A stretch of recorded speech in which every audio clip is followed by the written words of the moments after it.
冰箱料理生活。打开冰箱吃什么？当然吃珍稀啊！顺怀是你好珍惜，秘密就是7%。欢迎各位收看由珍稀冰淇淋独家冠名播出的腾讯视频最强下饭综艺，拜托了！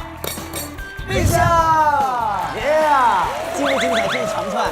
我还记得第1季的时候，开个场要跟嘉尔磨合好多遍，现在就是张口就来。你们是最默契的一对，非常努力。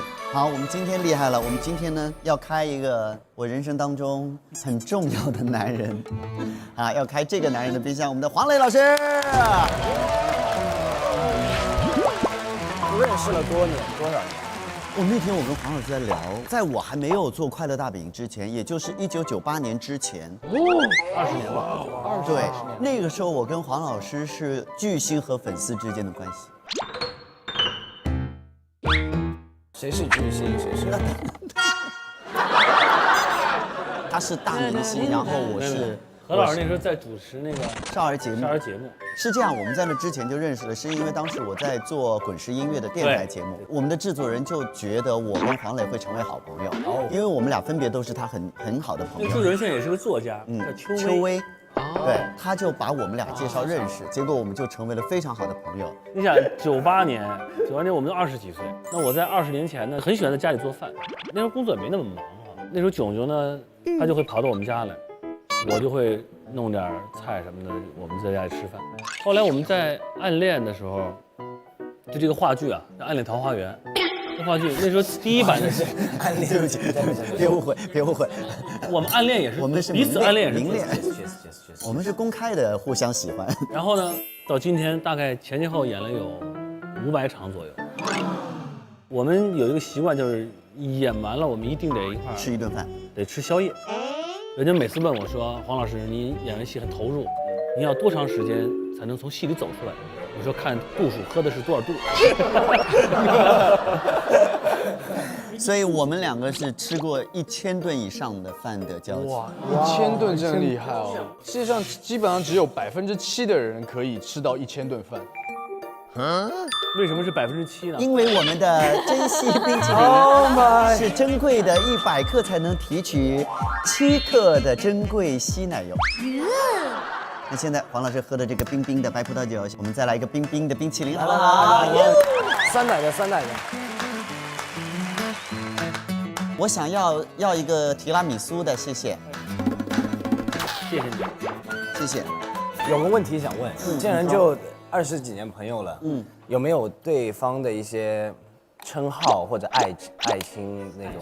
他就叫我雷雷，没有人叫过我雷雷，谁叫我就 K 谁。你再叫一试试。哎，这个表情跟大黄很像，我说你再叫个试试。吓跑一个。偶尔有的时候会叫多爸，我叫他就是他是2种说法，就人多的时候，我就叫何老师，就何老师；人少的时候就囧，稍微甜一点会跟他女儿一起，会跟多多一起叫小何囧。来，小何囧，咱俩喝一口啊，可以。来，朋友们，好不好？上个星期上线的《拜托了冰箱》第4季的第1期，已经点击率5个亿，对，我们喝一杯好不好？谢谢大家，好吗？谢谢各位的网友们，我知道你们久等了，好不好？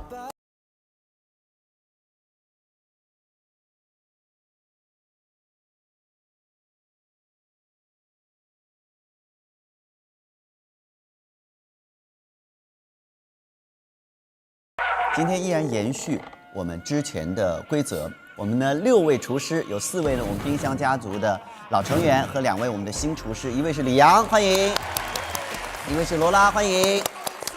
会分成2组，每组3个人来进行团战。那么杰仔呢将会和我们嘉尔一起作为2位队长，自愿的加入到其中一组去。经过比拼之后，黄老师更喜欢的那个料理的主厨将会得到我们的主厨勋章，好不好？那么首先2队1分钟的时间来观察一下黄老师的冰箱，并且贴上你们想贴的标签。1分钟，请做好准备，请出发。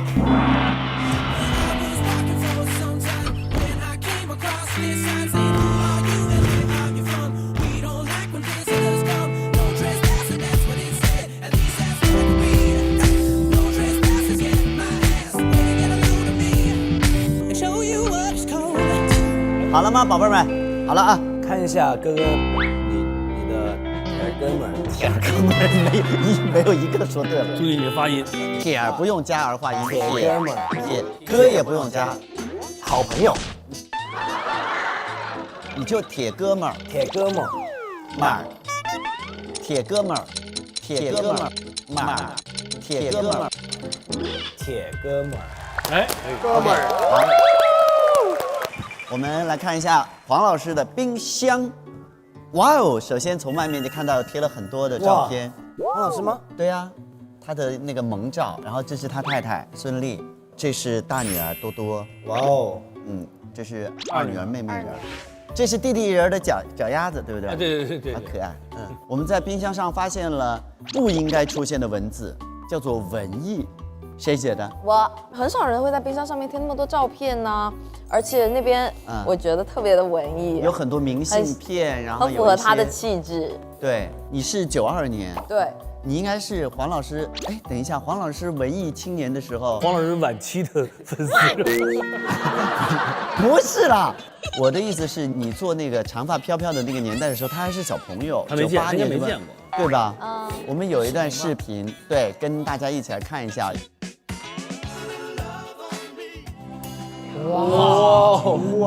天哪，男神啊！从风里向南方眺望，帅啊！帅，山越过海是哦，帅，忧郁。等待的眼光，你看这个好，印象好深。有一点点难过，突然觉得意乱心慌，冷风吹痛了脸庞，让人哇哦，这个侧面真的是哇，天，无敌侧面。那为什么剪呢？最后因为做菜会掉下去。 99年剪成短发的，拍那个徐志摩嘛，人家对是短发眼镜的那个。但接着我就拍那个橘子红了，橘子红了就说要剪个寸头啊，我就剪成寸头了。后来碰的角色都是短头发，就剪就短，短了也没有机会留。我还挺喜欢长头发的。你是什么心情？比如说我在 KTV 里面啊，别人如果点一个栀子花开，我是浑身起鸡皮疙瘩。黄老师，你在 KTV 里面把长发的这个造型、这个视频放出来，你的感受是什么？当然也会有点对时光的这种感慨，它就是我人生曾经有的一部分。我更享受现在的这个阶段吧，因为那个时候其实自己也挺慌张的，虽然大家看起来说好帅啊！有人说我想我是海，现在我想我是胖大海。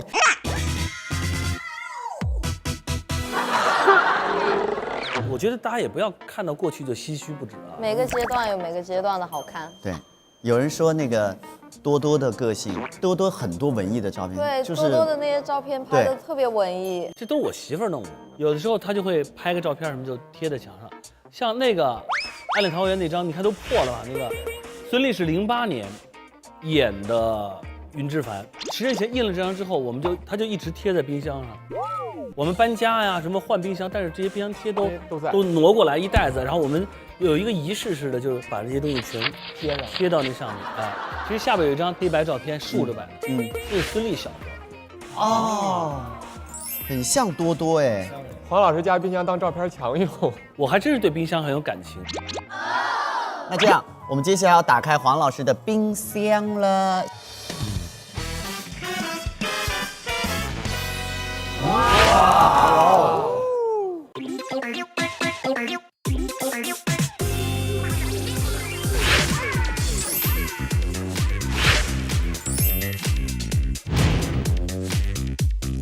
它的冰箱就是满满的饱足感、富足感，各种的酱料，各种的食材，对虾呀，后面是水果，有草莓，然后这是豆腐，是猪油啊，猪油啊。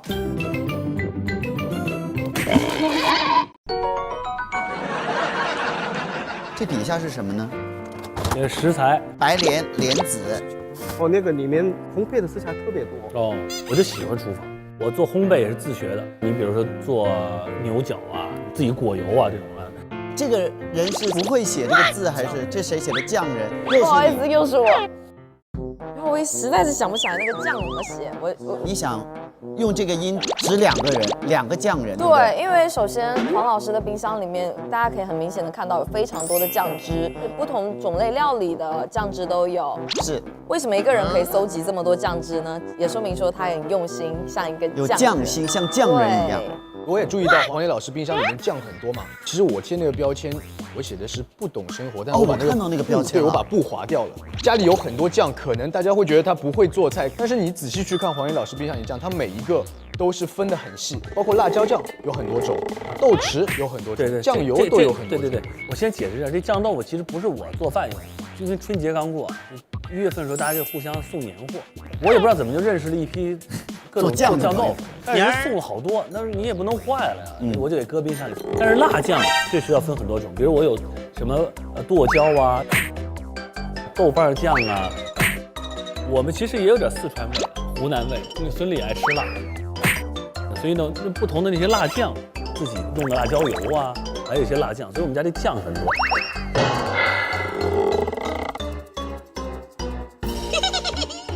今天这样，我们请黄岩老师、黄磊老师和杰哥，咋的？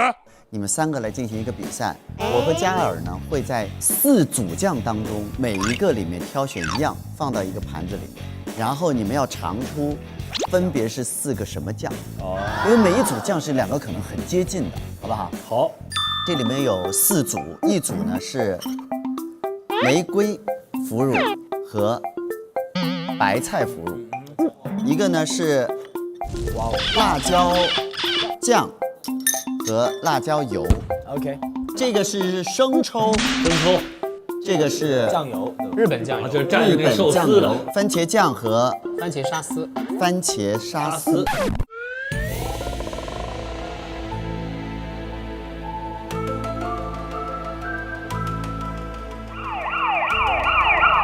番茄酱是用来调味的，做菜的时候调味。番茄番茄沙沙司是蘸薯条的司是直接沾的，那我们就来那我们来，我们就先不看啊，别看，啊，对，你们不能看啊。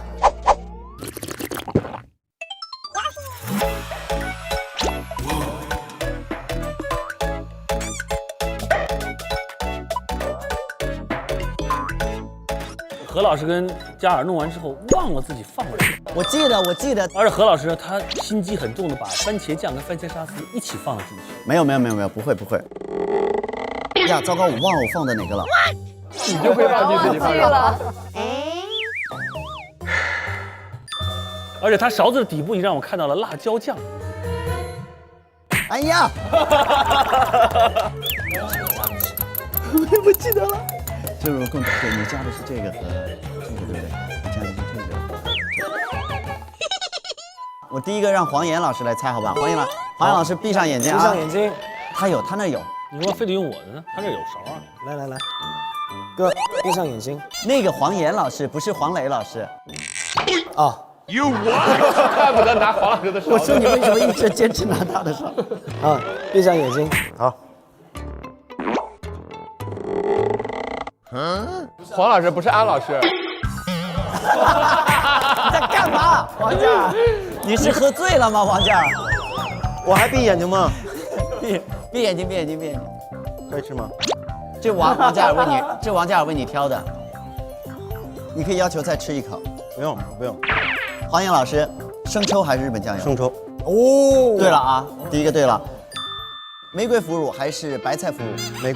玫瑰。好，继续听。好，下一个辣椒酱还是辣椒油？酱就是这个。沙司还是番茄酱？番茄酱。对的吗？好像是对的，好像是。他们自己不记得这个。我是放了这个。你是忘了吗？是这个，你是放的这个是不是？我想问你，那个规则是什么？规则就是你能记得你放的是什么。规则其实主要是看你能不能记住。这你们以为这个题是考我们3个，其实是考你们2个。第一个好像我8个都放了。黄岩他放了8个，你猜的都对。好，全对了。下面这题我们来考一下小杰啊，来闭上眼睛，张嘴来。我觉得有豆豉，有吗？哥，你是不是不记得？这是哪一个呀？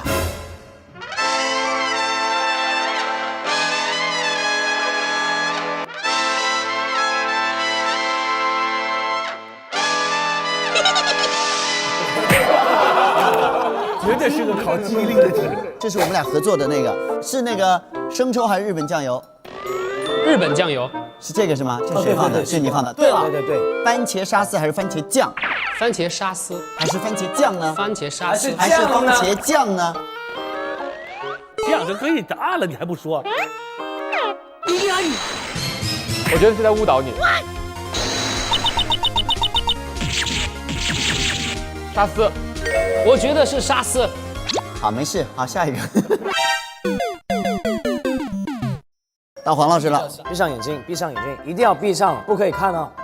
来，3、2、1，哎呀，提拉米苏。一下子猜对了。黄老师答对了。我宣布这个环节以羞辱我和王嘉尔的记忆力而结束，好不好？很成功。好，我们来看下一个，好不好？来，这边，好爸爸是谁贴的？我写的。哦，李阳贴的。这里面都是什么？肉，大骨头，猪肉。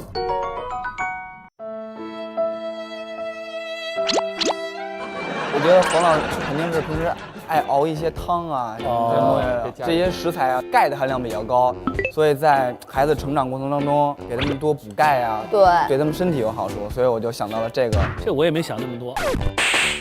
我特别不注重吃哪儿补哪儿啊，吃啥补，我还训练多多吃点辣椒呢。提到这个多多，我就想起我那个特别难过的事情，就是在演出的时候，孙俪在那儿跟我说，多多最近有那个成长痛、生长痛啊，就是那皮肤都拉开了。对，它会疼。真的啊？我从来没有经历过这个。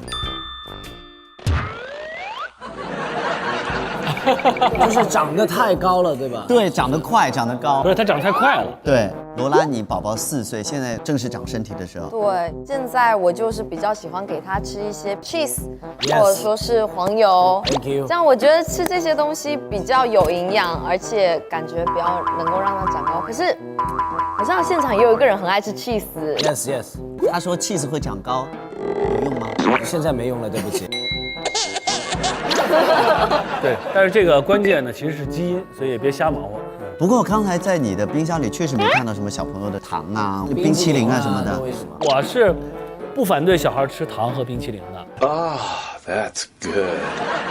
因为我觉得童年如果没有这些东西，童年不幸福。人家那个老二是特别喜欢冰淇淋，我不带他到那个冰激凌店去吃。因为冰淇淋店那个勺吧，它哗一弄完一球吧，得有这么大。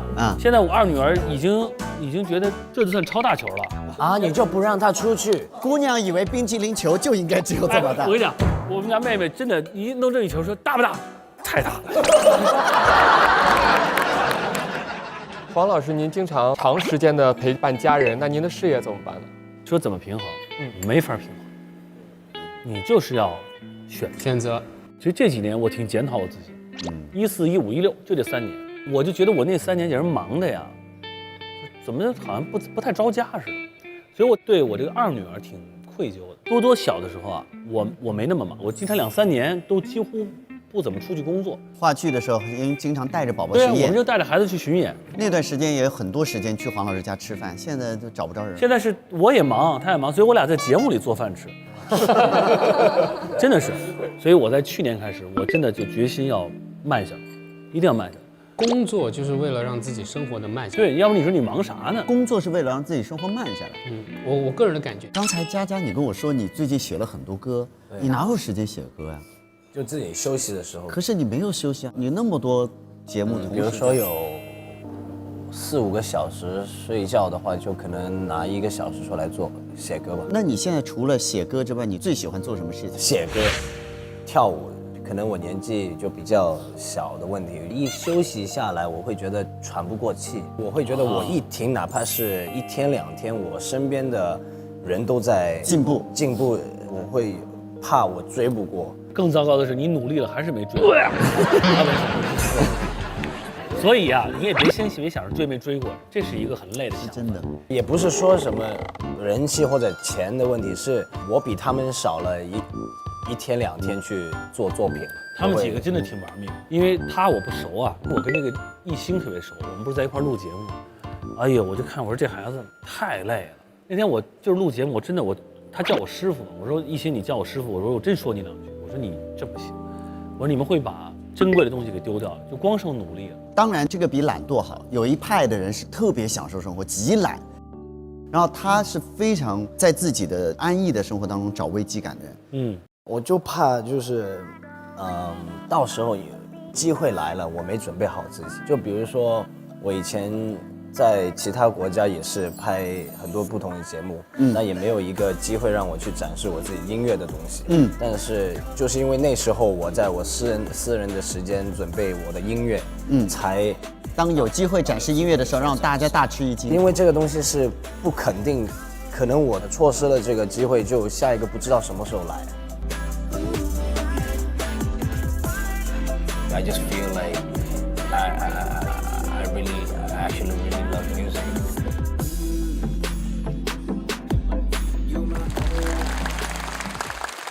好，我们来看下一个，好不好？来，这里有一个很奇怪的现象啊，就是在这个叫乌鱼子上面贴了2个标签，谁贴的？这是我贴的。飞乳是我贴的。这怎么贴在同一个东西上呢？就是功效上贴的，它是从配料。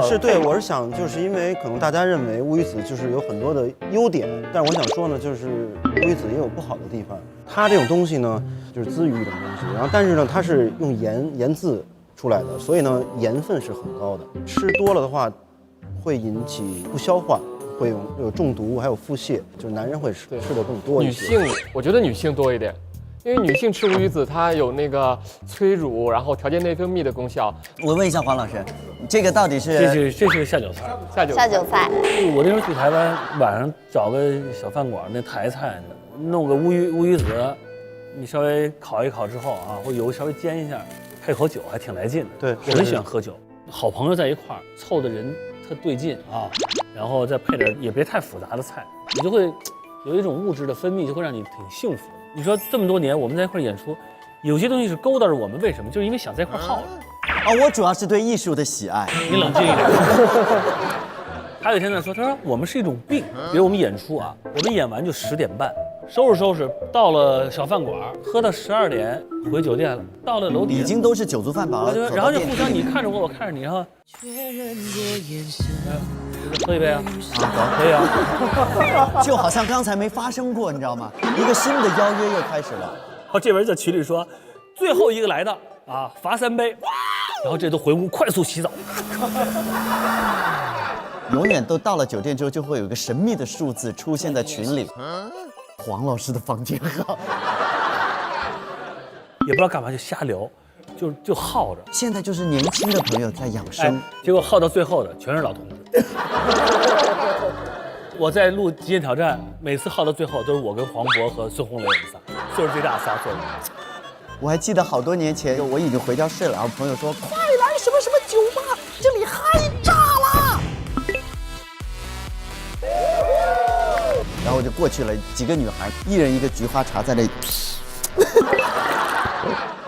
来吧，我们再看。哇，这是看起来高级的样子啊！哎，花椒，这不是很贵的吗？是贵的，花椒嘛。这个呢？海参。海参。王老师，这是啥呀？这是花椒小点的。小花椒。哇，这又是什么？这更好的是。你放回冰箱了，你是准备拿回家？没有，所有都这样，它贵的都加嘎吱窝。红枣吗？红枣，哎，不是红枣吧？这是蛋菜，猪肠这个是吗？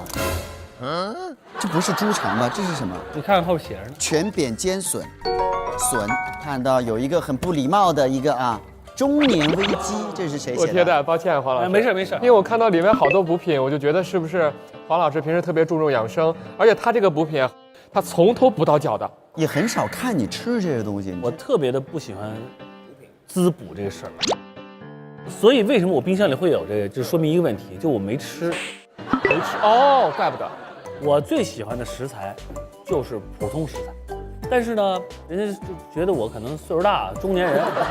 我说实话，我对这真没兴趣。我最喜欢做就是你爱吃的水煮牛肉。有一个词儿不是叫中年危机吗？但我从来没有在黄磊的身上看到过危机。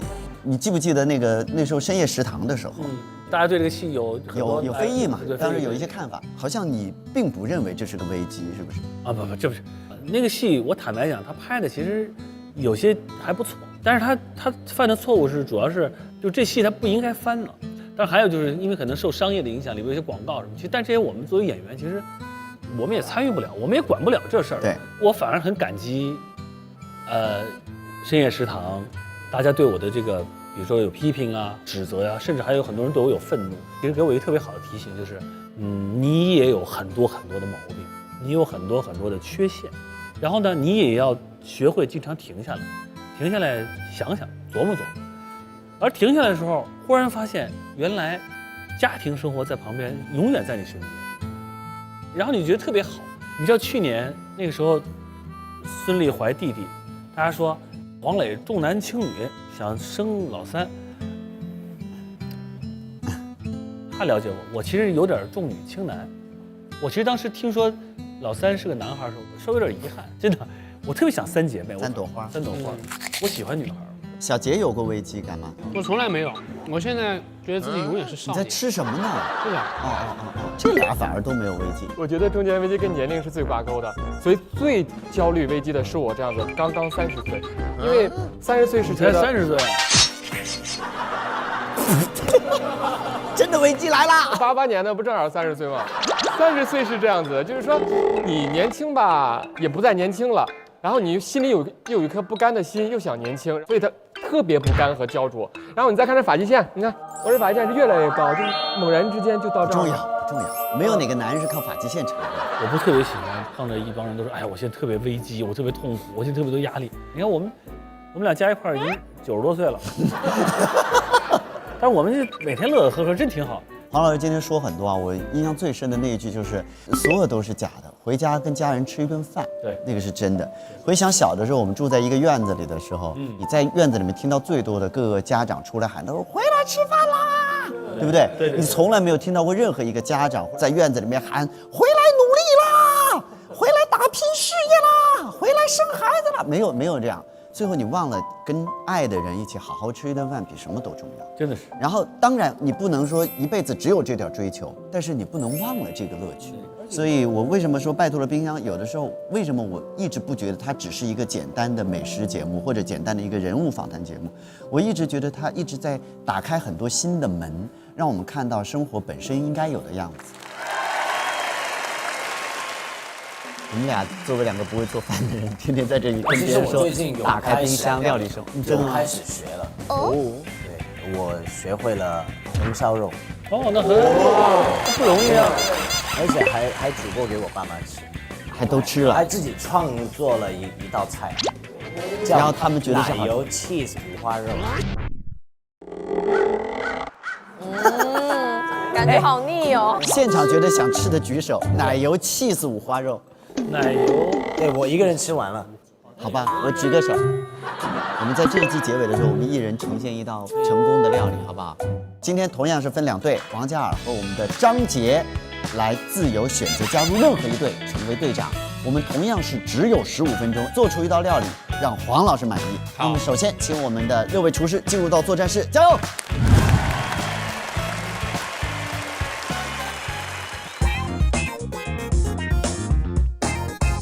这回会是谁当为咱们队长？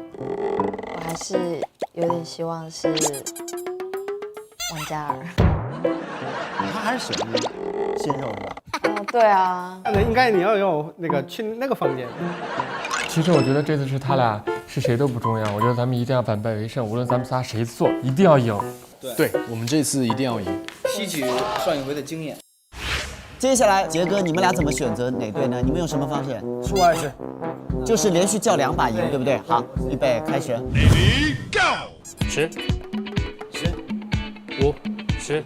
哦，好险，好险，好险！15。A few moments later. 10、5。你提议的。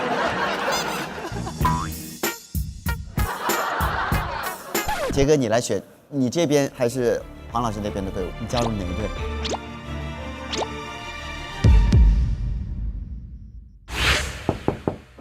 这么快？来了，请进，请进。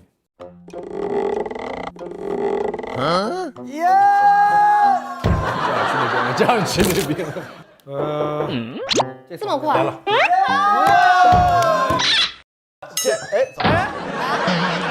么情况？哦 ，Jackson， 这什么情况？请见。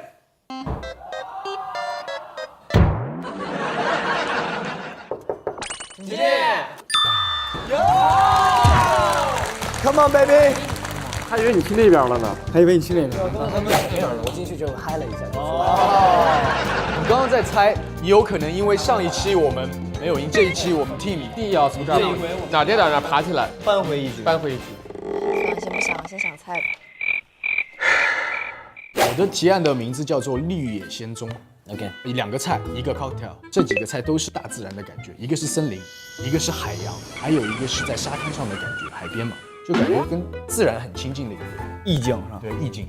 OK， 好，我的提案是爱慕，适合他在家里边烹饪这些菜。然后我准备也是2道菜，第一道菜我用到了 masutake， OK， 然后第2道菜是我最擅长的意大利面，杀手锏，因为他很懂。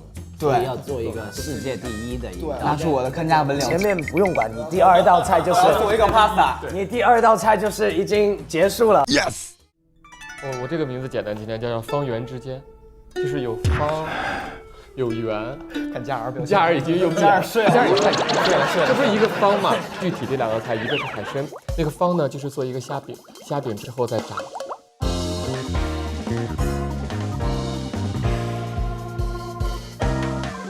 明白了。想我们仨都行，但是你选你觉得胜算最大的，咱扳回一城。扳回一城。好，我去想一想。 OK。请进。欢迎。怎么样？接下来都准备好了哈。我是想到了，黄磊老师家有3个小孩，对不对？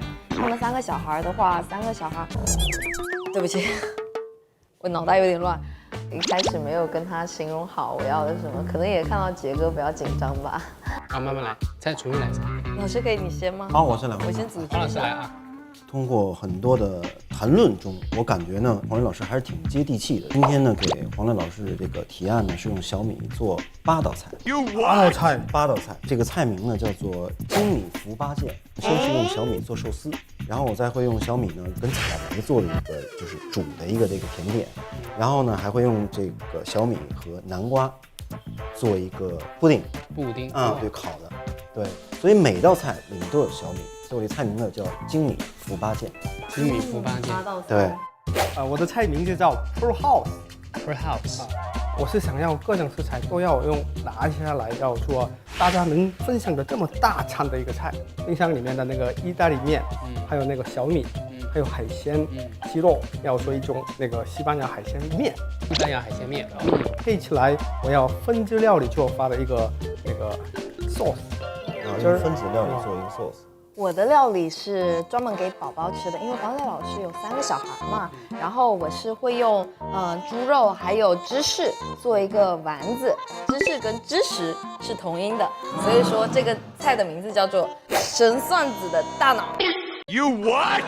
然后还会做一个甜品，然后那个甜品是叫做生长沙拉，那个菜里面有点神奇，到时候你浇上水以后，那个菜就长起来了，长大了，听起来很神奇啊，那种化学作用。可以试着选我。我的真的是很厉害。哇，这有点难选，3位听起来都非常的厉害，因为我要选出来的这位呢，我个人觉得要最适合黄老师的味觉，所以我想想该选谁。好，好不好？大家先准备一下。好的。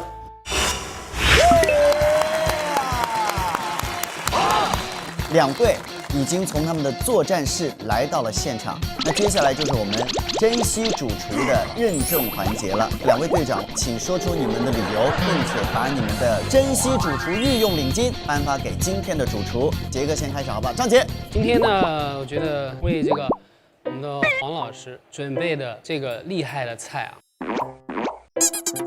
可能黄老师在家里会去想要去学做的一个菜。还有黄老师想要学的菜太多。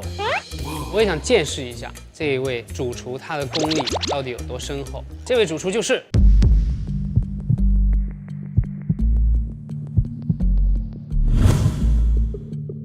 安安。安老师，谢谢。杰哥，你把那个珍稀主厨御用领巾，这一次是交给安老师。谢谢。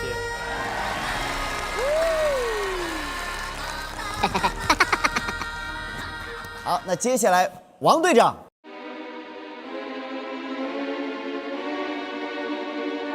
我觉得也不用多说了，世界第一意大利面儿童版。哇！我们的大厨李阳，好的。那接下来给1分钟的时间，2位队长请到冰箱里面去拿取你们需要的食材，出发。家我要松茸，这是松茸对吧？对，就是它，一个。对，你放在那，放在那。然后 pumpkin 南瓜 pumpkin，yep。然后山药，山药是什么？山药像棍子一样的东西。山药，你让杰哥帮你找一下。那棕色的，带点刺毛的。不是，这是萝卜。这是萝卜。啊，这个山药，然后番茄一个，胡萝卜一个。这是拿2条吧，我怕不够。拿2条也可以。拿两根胡萝卜。哇，杰哥好快哦！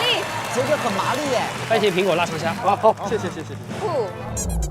Pasta 你在哪 ？Pasta 你在哪？在哪 ？Pasta 你在哪？哎，我来帮你。没看到有意大利面呢？没有 pasta 吗？啊，这里。哦，找到了，就是它，几个？来1盒都给我，1盒都给我。给他几个 ？OK， done。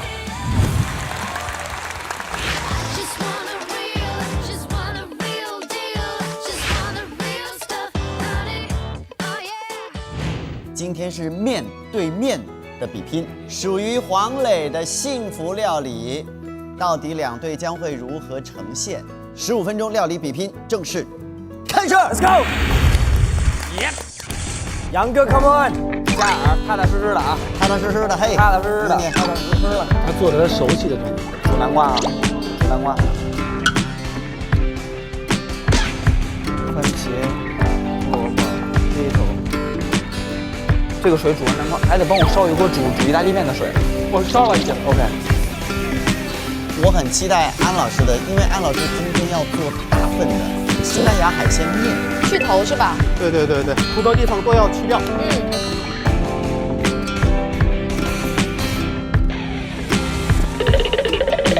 叔，给我一个松茸，好，然后乌鱼子我也要一个。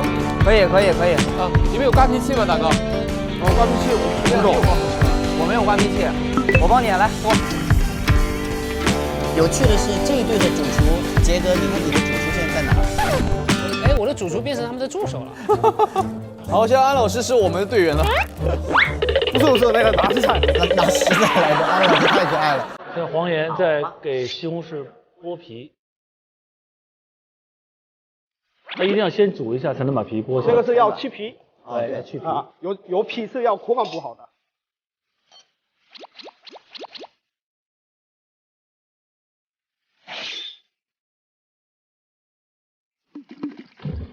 这个黄岩非常注重自己的那个范儿。对。他现在已经做了减法了，原来还有一个毛巾在这弄，对他超级有范儿的。水开了啊！水开了。把西红柿芯给我，别扔了，一会儿我弄完了我就吃了。得嘞，给你留着。好嘞，一个环保的那个团队，这边李阳的团队已经开始有他们的那个默契的程度了，3个人轮番喊着水开了，有一种别煮了。黄岩要原厂那种，别煮了。安老师和黄老师这边好像有点分歧，小小的分歧啊。黄岩，我着急那个鸡肉跟还那个虾。好嘞。我现在要炒出来呀。我跟黄岩说，开吃的话，赶紧要我先把那个虾跟鸡肉腌上，然后递给我。但是他就一直都切番茄，其实切番茄不是要特别要碎，我是要切大边都可以。为什么？我要炒。也不会有太大区别，都不一样嘛。每个厨师和每个厨师那个概念不一样。叔叔，哎，煮意面那个水开了，告诉我。开了，我帮你煮吧。啊，下多少啊？你下，我看着呢。黄岩下，我着急下。下。OK， 停。虾在我这儿。一开始吧，可能我们3个人相对来说也需要有个磨合的那个时间。最担心的是，我跟黄远做菜的风格理念都是特别不一样的。鸡肉这儿，在我这儿，我拿出来了。啊，你等我，你放心。啊，连上。我现在正拿着，哇，好香啊，已经有香味了。我现在拿的就是我们的主厨勋章，纯精致的，上面镶着钻的啊，布灵布灵的，这个造价也不低，好不好？哎，这个角度看起来我非常像电视购物，哎，好不好？我们做的也很像电视购物的，很像。哎，那么何老师，哎，这一枚这个钻石戒指要卖多少钱呢？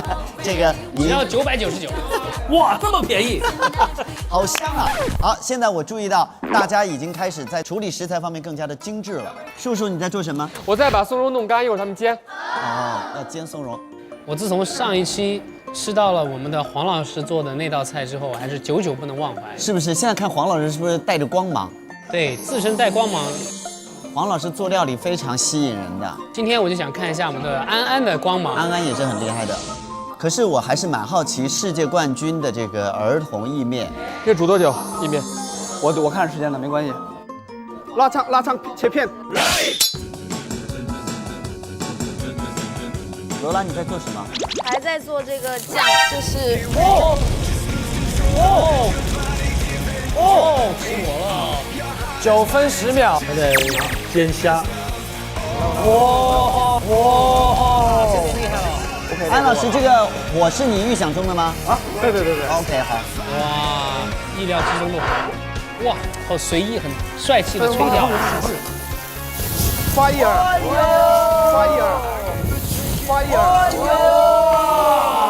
加了点酒。哎呀，这边有点气势逼人的感觉啦，好香即将升级啊！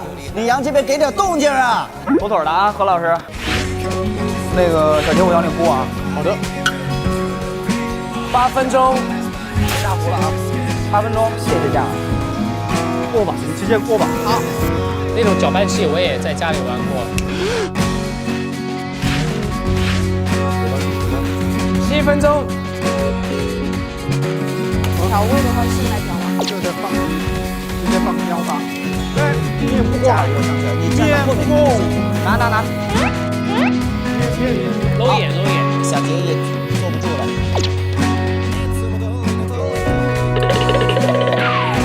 哇，这腊肠很厉害啊！有一种其乐融融。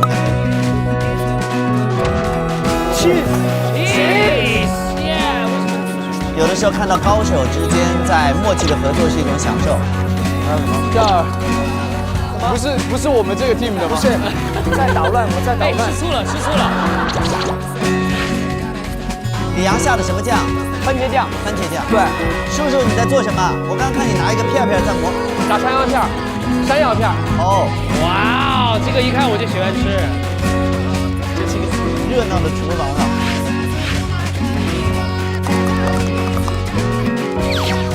哇，小杰调的这个南瓜汁得到了李阳的肯定。这要没时间了，5分钟。哎呀，哇，这虾的味道好香啊！5分钟，安老师来得及吗？5分钟。好，来得及。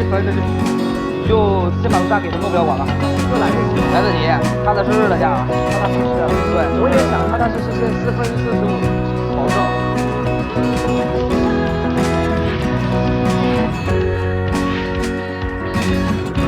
李阳在安排工作上面也是非常井井有条，每一个动作都安排得非常细致，而且把标准都说得很清楚，所以整个过程基本上我们也是没有失误。柠檬汁放了吗？这边？嗯。啊，这苏洗都部队了，苏洗都部队了。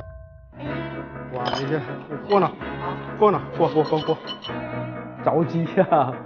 做酱汁有错了一个步骤，导致那个酱汁要重新再过滤一遍。安老师当时的态度其实是很着急的，非常的急促，会让我感觉到非常的有紧迫感和压力。当时心里是已经很着急了，因为什么呢？分子的酱是应该罗老要做，但是这边一直都出了问题，然后我就一直都是过期那边，然后我没做的那种东西是黄远都要做，它的配合度真的是很高。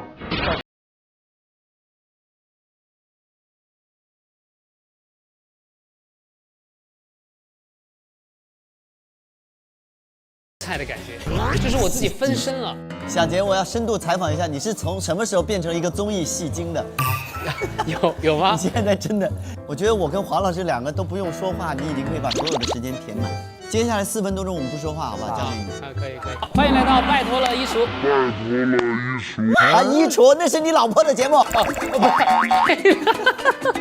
欢迎来到拜托了冰箱，我个人主持的这一期的节目。我们请来的嘉宾有这个何老师、黄老师，还有那个 Jackson。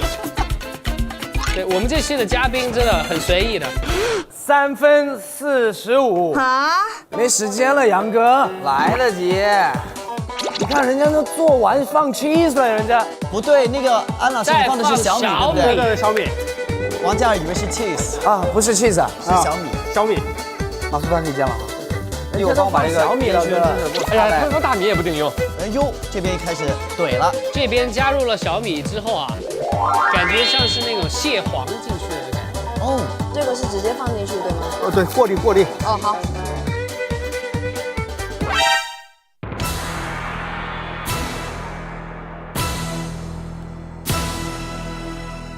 虾是不是应该要中间放的？黄眼是要中间放的，然后所以我是拿出来。我问了几句，我说你要不要先把虾搁进去？因为我当时一直听那时间很短。5分钟，安老师来得及吗？5分钟。我也没有什么不开心的，就是说，哎，他为什么我搁进去他又拿出来了什么的？我知道他肯定是觉得我搁早了，他担心把这个虾煮硬了。我害怕口感不好，所以拿出来。李阳，你学习做意面多长时间？一个北京孩子怎么会想到要去学做意面呢？因为我爱吃意大利面，我觉得。好嘞，喜爱是最好的动力。 3分钟，对不对？好，哥，你这个我2盒都顾着呢。山药片呢？你熬了13分钟了，这里，树哥你在。等会儿山药片我给你弄那个什么，你稍等会儿。13分钟你只是弄了一个油，完切了松茸。安老师已经做到7七8八了，然后那个树哥呢又在那里花了13分钟在榨油，我真是服了。就是李阳安排给我的东西，我一定要做到尽善尽美。没问题，没毛病。这个多大的火候啊？小杰看着，你看看，等它脆了，我多炸了点，你用哪个？用哪个颜色好？没关系。 2分半，我要马苏塔基，把石头给我了。助手把我那柠檬和那神器给我转上。好。哎，怎么这里好像好吃很多？2分半，对我们来讲时间真的太多了。放芝士、奶酪、cheese， 这太棒了，太棒了！谢谢。把乌鱼子和杏仁给我。好，啊，我们也结束了，必须的。杏仁给你。给你扎上。没有 cheese 吗？有啊，别忘了 cheese 啊。这咋扎呀 ？Don't worry。cheese。cheese 大量的 cheese 进去了，加上你现在像个表情包一样。我这边精彩到爆。要快速的烤一下。快速烤一下。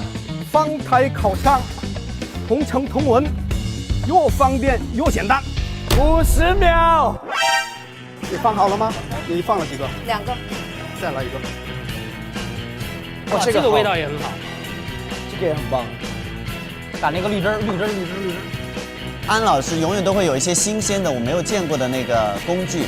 这个感觉是调酒师啊。哈，尝一尝。直接喷出来的。哦耶！可以吃吗？哎，好吃哎，是吗？好吃哎。王嘉尔，你是哪边的？30秒。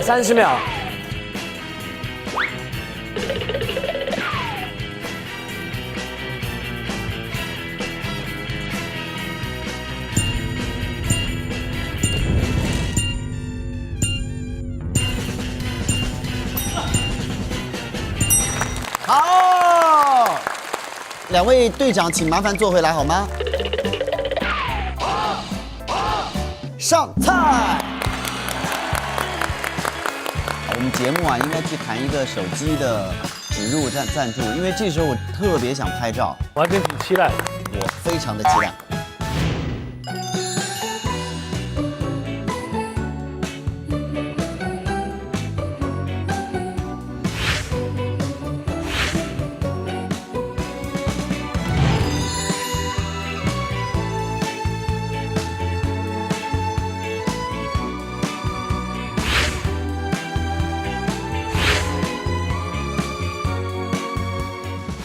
那黄老师，你先从哪个尝起？我先从那个尝起吧，因为这个它感觉重口一点。不是，因为它很烫。你想从这个开始吃还是？我肯定应该先从松茸开始吧。对，吃松茸，先吃松茸。黄老师懂的，来了。黄老师稍等一下，咋的？重点在这里。哦，我要喷点新鲜的柠檬汁儿。哦，要那个酱也一定要一起。它有那个下面的南瓜的酱。上面炸的那个是山药片儿，然后它有 crispy 还有 soft 的口感。王老师在细细的品味，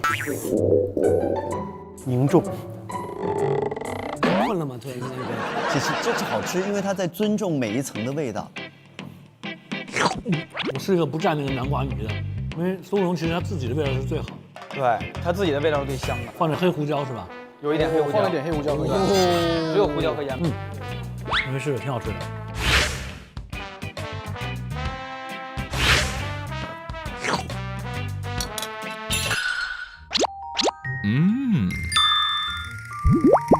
所以你可以试试上面有一些煎的那种山药的脆的东西，会很好吃。这个意面如何评价，黄老师？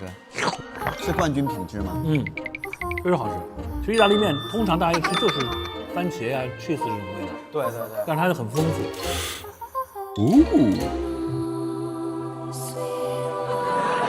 哎，黄老师已经吃了4、5口了，一直说好吃。谢谢黄老师，它这虾仁真的好吃，不愧为世界冠军。谢谢各位。好，现在就是哇，这个真的好想拍照。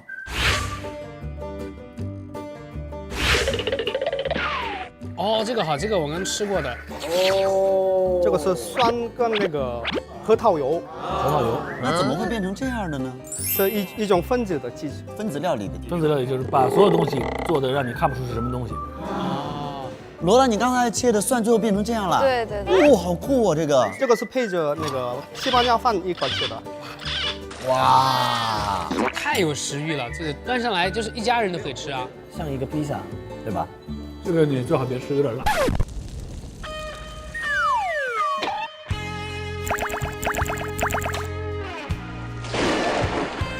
这个你最好别吃，有点辣。我帮你尝一下。不吃那个腊肠不辣了。可以接受。能接受吧？能接受。这好好吃啊！哦，好吃。有一点像在巴塞罗那的阳光下，看着高迪的建筑，吃着安老师做的西班牙。谢谢。我如果每天能够吃到这种，幸福了。李阳这面做的真的很棒，因为它是得过奖的，而且它做的特别的简单，所以是适合小朋友的。其实难做的东西就是简单的东西。还有这个关键这个松茸挺棒，配的这个南瓜泥，口感又脆。这个组合其实想得很绝耶。他们这个就是叫简单的西餐，然后那个呢，西班牙热情如火，口感非常丰富。尤其是我觉得这小米撒的好，它才有那个米香，然后它有那个咬起来那个嘎吱嘎吱的感觉。它这个菜的特点就是它的味道浓烈丰富。谢谢。好吃。吃完了吗？吃完了。你还掺一片绿箭，耶！对，餐后一片绿箭，口气更清新嘛。我的呢？谢谢。那接下来到底黄老师会把我们今天唯一的主厨勋章颁给谁呢？我们把下面的决定时间交给他。黄老师，请就位。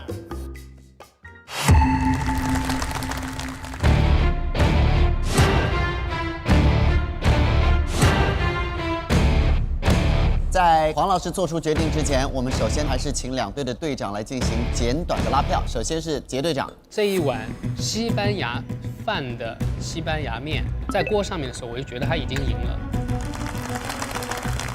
好，这样啊，不吃了，乖。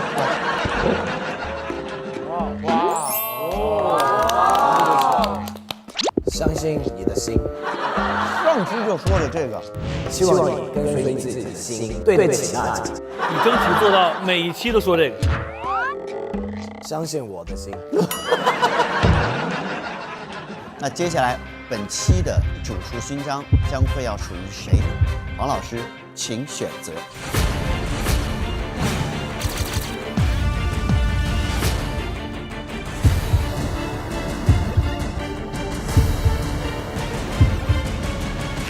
我想把这个奖章给安安。哇，谢谢黄老师，谢谢黄老师。只有小安在做饭的时候笑，而且中间还有时间弄那个分子料理的那个蘸料，还给旁边人来尝，15分钟也在享受这个做饭的过程，这个很重要。因为好吃的东西一定是心情愉快的时候做的。我觉得他的一个优点呢，就是说他会有一些特别奇特的想法，他经常会喜欢在某一道菜中搁1种或2种特别欲罢不能的食材，只有他才能做出来。还是谢谢我们的大厨啊，谢谢黄老师。